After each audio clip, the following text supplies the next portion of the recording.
Hi everyone, it's Chris Mars here. Welcome back to my YouTube channel.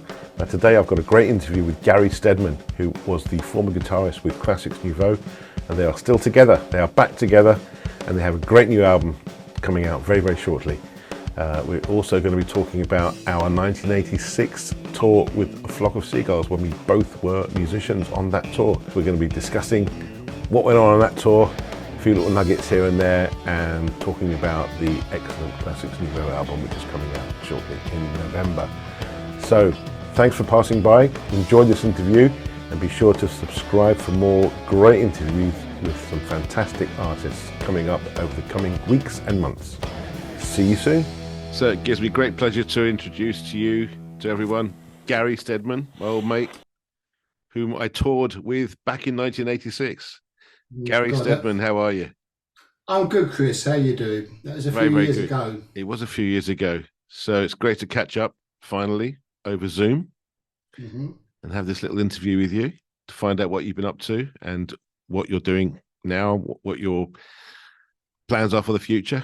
But should we go right back to the beginning and figure out how we met and what did we do soon after we met? God, Chris, my memory isn't that good, so I'll have a go. Okay. Right, so it was back in 86, or was it 85? Late 85? Late 85, I believe. Yes. Oh, right, yeah. And I was going up to Liverpool, that's right, and rehearsing with the Flock of Seagulls for the forthcoming tour of America. And then I was told we got a new keyboard player, because obviously Mike couldn't manage all the parts on his own. And then I can't remember exactly when I met yourself. Was it up in Liverpool? It could have been, yeah, because I met the band when I was actually playing in Stringfellows. I was singing and playing upstairs in the bar. Yeah, that's what I heard. And they heard me doing one of their songs, "The More You Live, The More You Love," and they asked me to join the band. So that's how that happened. And they said, "You're in." So I thought, great. When do I start? And they said, "Oh, soon." And then ended up in Liverpool for a few weeks rehearsing. I think that's probably when I first met you, actually. Yeah, it must have been up there, wasn't it? Yeah, I remember they had some rehearsal space up there, I think on the cheap. And or did we do the video before? Heartbeat Like a Drum. No, that come later. I'm pretty sure that one. Yeah.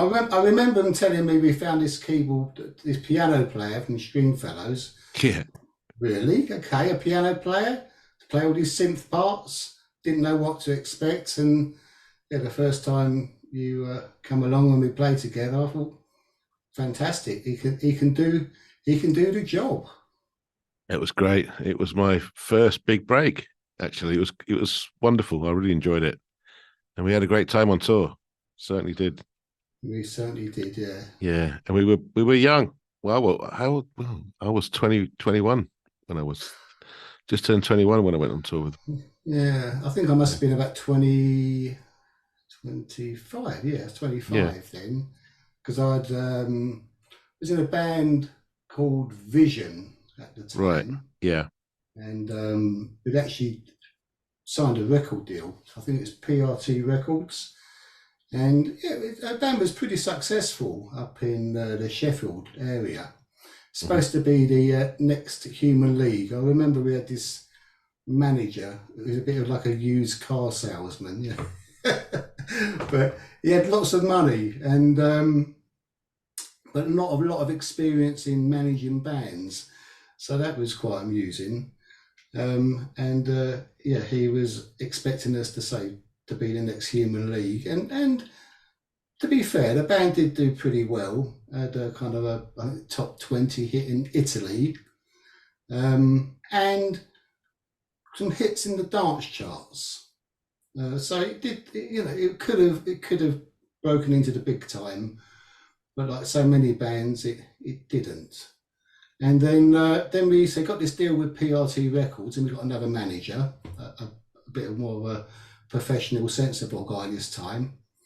And then I got a phone call from Mike Score saying that they'd lost their guitarist Paul, who was actually a friend of mine. Well, they were all friends of mine because they supported Classix Nouveaux, the band I was in, quite a lot on tour for a lot of gigs, and so I got very friendly with them.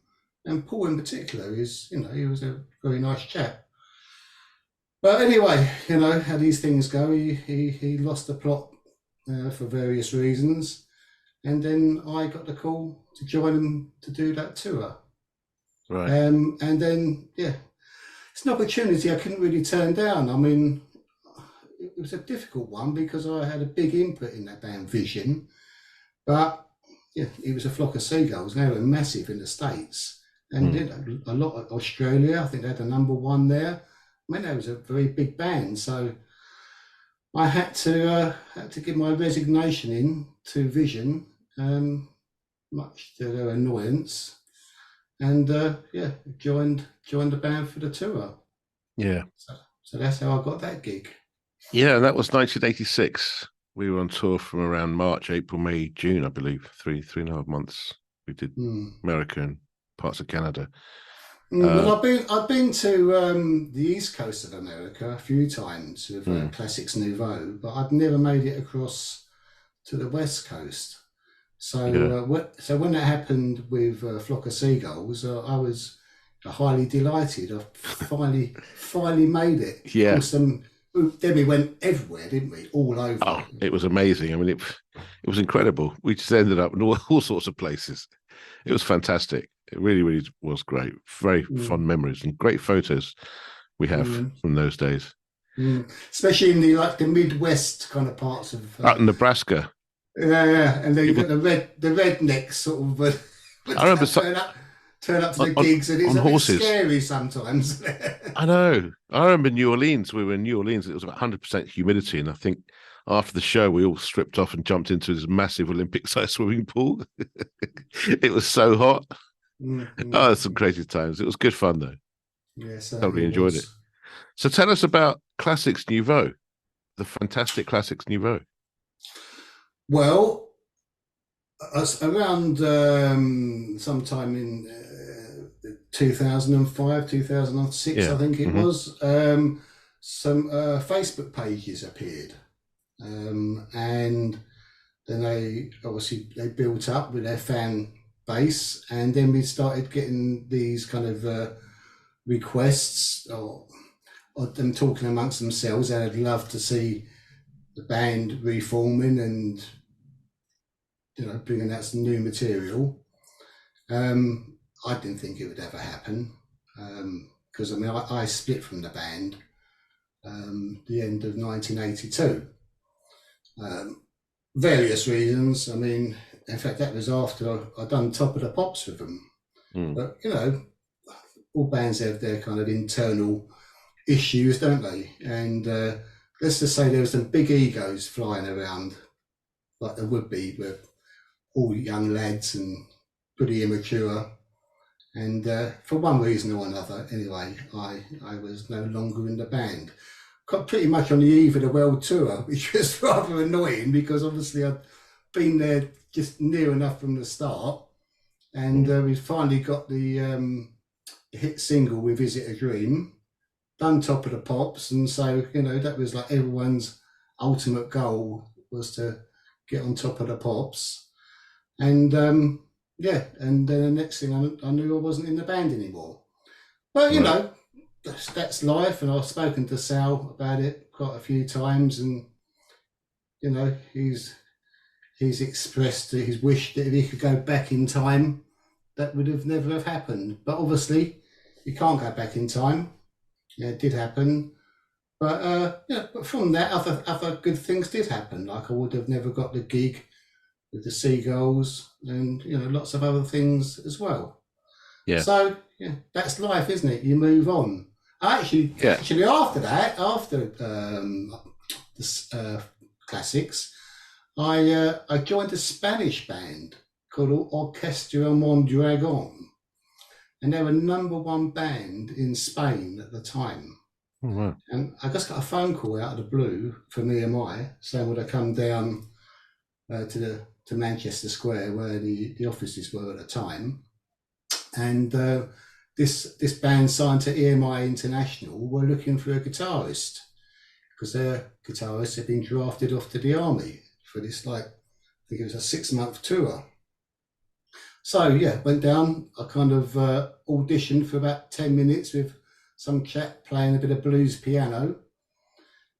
They wanted a young English rock guitarist, and yeah, they liked me and give me the gig. And about 2 days, literally a couple of days later, I was on a plane flying to Spain. And that evening, I'd done my first gig, and they were big gigs as well. You know, like ball rings and big outside events, festivals, and I was touring there near enough non-stop for probably 4 or 5 months. Yeah, so that was some experience. And so when I come back from that, joined Vision, and that was actually the Vision gig will come about for a recommendation from Paul Statham, who was in the band B Movie, because I knew him. And yeah, so I went along and auditioned for Classix and got that gig.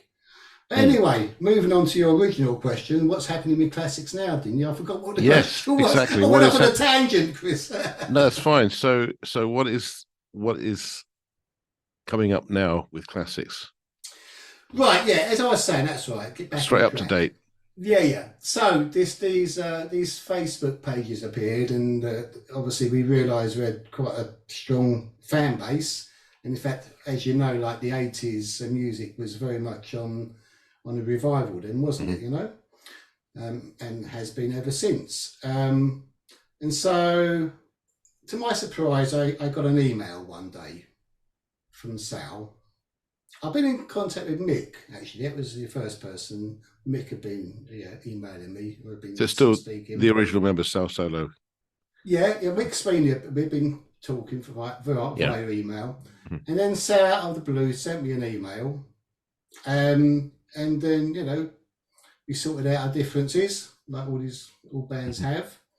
Put things right. And one thing sort of led to another. He kind of sort of said, do you want to record a single because the fans are asking for some new music? It really was purely for the fans, actually, because they've been so loyal over so many years.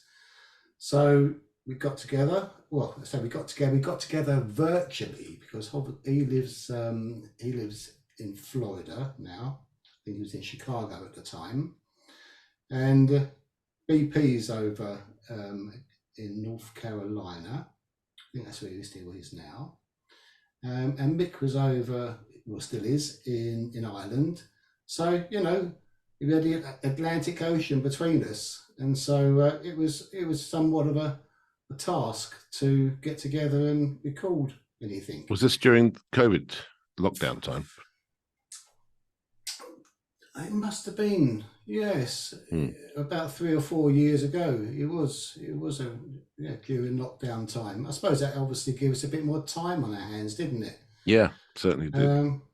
Yeah, so we decided to reimagine one of the old tracks, which was Inside Outside, which was released, I can't remember now, probably about 81, something like that.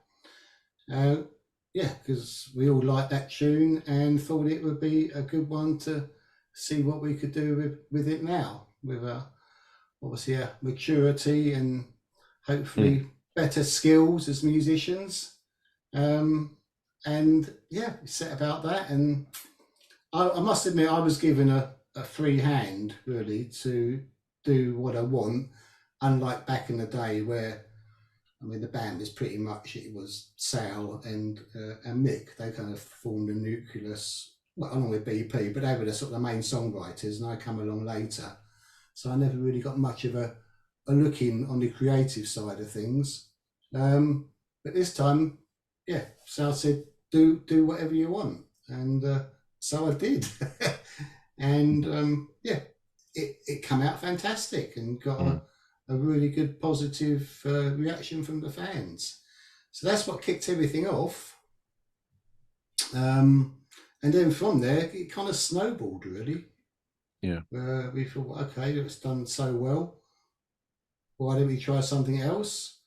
So we just started sending over ideas and kind of, the outline of a song, melodies and just chords and chords. And then I started doing my bit this end, because I've got a sort of reasonable studio, as you can sort of see behind you. Not as comprehensive as Sal's. Yeah, so he would send over his ideas, and I would, I suppose it wasn't under pressure for studio time. So, I would have time to sort of sit and think and get some inspiration from all the music I love, listened to over the years. And funny enough, something would remind me of a tune or a band, and it would only be me that would hear it. But I think, okay, yeah, I can maybe do something like that, and yeah, that's what gave me kind of inspiration. Because sometimes the lines would come to me really easy, and sometimes it would take me forever and a day just experimenting with what worked. And So they were basically little ideas that Sal was sending you, or were they almost completed songs? It was a mixture, really. I'll say more often than not, it'd have the framework for the song, and it'd have the lyric. And then quite often, or more often than not, I would send something back, because I think, because I wasn't restricted and do what I wanted, I'd just completely turn it on its head, Right. Yeah. And he liked that, and they all liked it, and so it would completely transform your ideas. Yeah. That's the way I like to work as well. You bounce off other people's ideas, and you hear ideas that you wouldn't normally come up with, and I think that's where the spark starts to happen with the writing. Absolutely, yeah, yeah. And it's very, very inspirational, and it works both ways. Yeah, yeah. So it's been a long, old, slow process. Because what happened was we decided to do this track, which was released last year. Fix Your Eyes Up. That followed Inside Outside, sort of reimagined Inside Outside. But Fix Your Eyes Up was a brand new tune. And I distinctly remembering working on the intro to that tune, and I wanted a kind of slap back echo effect on the guitar, a bit kind of like a kind of Dave Gilmour thing. I think that was my initial inspiration for that. But then that developed into a kind of sequencer almost. I mean, I don't know if you remember that song, but if you listen to it, you'll know what I mean. And I used the echo to create the rhythm, and it worked really well, And when things are working well, then obviously you get inspiration for other ideas. Yeah. And I had a couple of counter melodies. I kind of wanted a call and response type of main hook, which I come up with, and I was inspired by that song by the band Orange Juice. What's that big hit they had? Oh, Rip It Up and Start Again. No, not that one. Never had a girl anyway, like you know what I mean, that one there, yeah. Never had a girl like you before. That's it, that's the one, yeah. And I don't know why, but because it sounds absolutely nothing like that whatsoever. Yeah. But that kind of gave me the inspiration to do this call and response, two guitars. Yeah. Behind the main riff, And anyway, it just all come together like these things sometimes do, Yeah. So good response, and that done really well. That song in Mike Reed's Heritage charts. Okay. He got all the old codgers on that. The Toya, Gilbert O'Sullivan, I think, was on it as well. Oh, it's great. All the oldies from the 80s. Anyway, the oldies are the best. Yeah, got to number 10 to our surprise. Excellent. On that chart. So yeah, it kind of just snowballed. So we thought, right, okay, let's do an album. And which So brings you up to date now. yeah, I know So, it's been a bit long-winded. Sorry about that, Chris. but I've tell got us all about the white album. houses. That's right. That's what we're here for. Yeah, how long have we got? Let the wind out. Yeah. Yeah. So the album, Yeah. okay, it's coming out on November the 17th. November the 17th. Yeah, and it's called Battle Cry.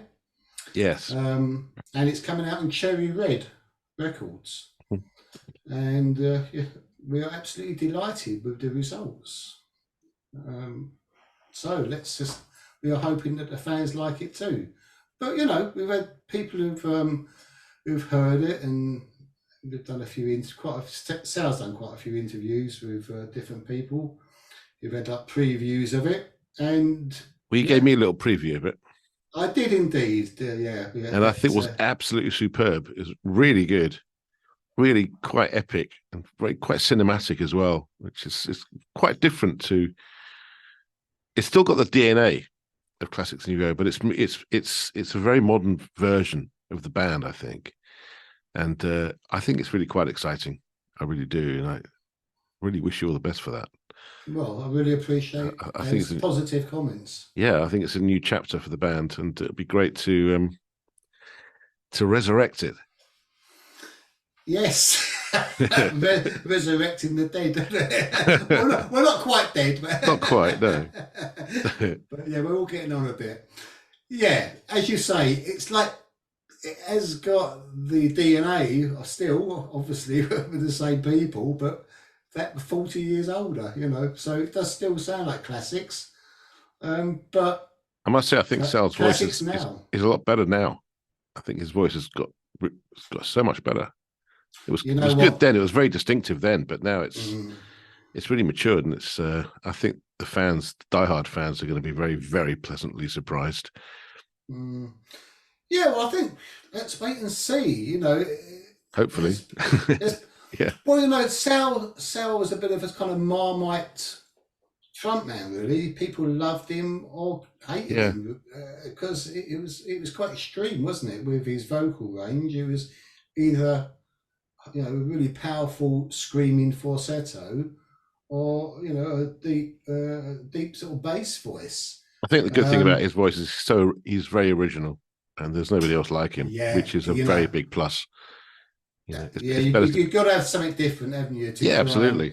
Stand out, and he certainly was that. That's for sure. But I prefer his voice now. He doesn't do the screaming anymore.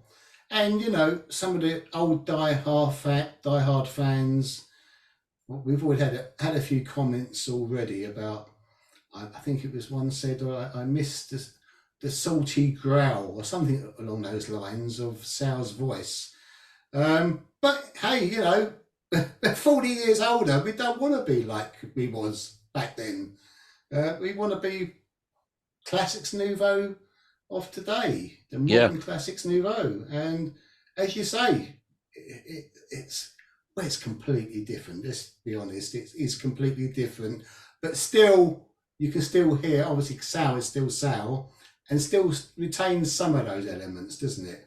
Yeah. So I kind of contradicted myself then, didn't I? It's pretty different, let's put it like that.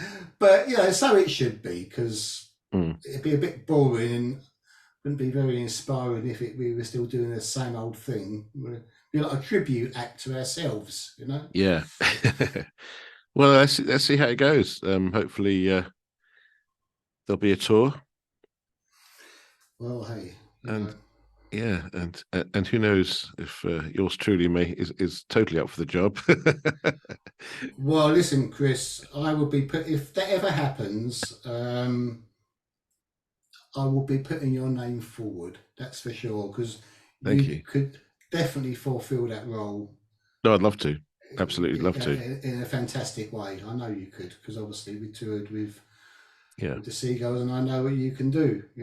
Oh, it'd be an absolute pleasure. And but I mean, if we do end up playing live, I'd imagine probably one of the first places would be Poland. Right. of all places. It happens to be a bit of a war on close by there. So yeah, unfortunate. So I hope it stays. It stays on that side of things. Yeah. Doesn't make its way over to Poland, but I'm sure it'll be fine. I wouldn't think that's going to happen. But yeah, I mean, Sal had quite a lot of solo success over there back in the day as well. So we've got a strong fan base all over the world, but particularly in Poland. I think that's where our strongest fan base is. Yeah. So if the album sells well, and you know what, it's definitely good enough. Who knows? But you know yourself. You need a bit of luck, and a few people have got to pick up on it and just push it and play it on the radio. Yeah. Well, I can honestly say that what you've played me is superb. It really is. I really genuinely really like it, and I'm sure there's no problem there. That they will be playing it loud and proud on the radio for sure. It's a great album. Yeah, thank you. Really good album. Great musicianship on there. It's definitely it's come along leaps and bounds. Yeah, well, we are a bit better. We were learning back in the day, Yeah. Back in the 80s. But I mean, hey, we still sometimes that kind of immaturity and just experimenting, and you've got no boundaries, have you? You just try things out. And that was all part of so many bands back then. But Sal was always good at coming up with ideas and initial, hooks for songs. He always had that and still has. Just, I can contribute a lot more then than back in the day. So that that's exciting for me in particular. Excellent. Well, look, we're going to wrap this up very shortly. We've only got 2 or 3 minutes left. But if people want to find out more about the band who haven't heard of the band, or obviously the fans who have heard about it, where's the best place to go online to find out more? Well, as I said, we've got a couple of Facebook pages. Okay. One's just Classix Nouveaux, and the other one's got the name Let's Get Classix Nouveaux Back on the Road. Right. Well, we'll put all these in the links below here on the YouTube channel and on the podcast the other thing, Chris, is we've got our own YouTube channel, and that's very, very active at the moment. There's new stuff coming out on that all the time. And that's the official channel, yeah? That's the official Classix Nouveaux YouTube channel. So anybody who's interested and wants to hear what's going on, you get little snippets of the new album, little teasers, all kinds of interviews, and that's why I would recommend people go. And is it Classix Nouveaux? Just Classix Nouveaux on YouTube? Classix Nouveaux, the YouTube channel. Okay, great, excellent. Well, all these links will be available below this video, the usual places. Gary, it's been an absolute pleasure catching up with you, talking to you and hearing about your latest news and reminiscing about the past that we had together back in 1986, all those eons ago, light years ago. Memories which are made. Special times. They were very special times, and long may they continue. So good luck with the future. Hopefully see you on stage, ideally on the same stage sometime soon. Absolutely, Chris. And, I'll be putting you forward, as I say. Thank you very much. If that happens, Yeah. Great. Well, Gary, because we need lots of people to buy the album, because it's out on vinyl now. I didn't mention that. It's a vinyl CD, which I know not many people buy CDs these days, but even so, it's on that format as well as all the usual downloading platforms, Spotify, Apple Music, etc. But it's great. It's out on vinyl because, hey, you get the cover, the sleeve, and it's the whole thing. That's what's there's something really magical exciting about vinyl when you got everything inside and you can open it up. And I do miss vinyl, actually. In fact, I should get a turntable. I've got to start buying records again. Well, I've got one, and it's nothing like the crackle of vinyl, is there? No, an analog sound. Exactly. Sounds great.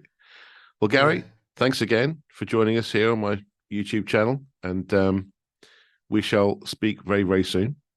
Yes, and it's in the been meantime, a pleasure. It's been a pleasure, Chris. Thanks, Gary, and you take care, and good luck with the album and the tour, hopefully, which will hopefully follow very soon. Hopefully. And one last thing, you can pre-order the album from Cherry Red Records. Right. Okay. If you so wish, so it is available for pre-order. Excellent. Okay? I'll put that link on there. You don't need to wait until the 17th of November. Right. And we also have a listening party on Bandcamp. Ah, okay. On the 14th of November. Right. So maybe we can sort a link out for that as well. It'd be great to get as many people on as possible. Yeah, let's put all the links up there, and you can take your pick, basically. Excellent. Thanks, Gary, you take care, and speak soon. Thanks for joining me again, and all the best for the future. Thank you. Yes, Chris. Take care. Bye-bye. Bye now.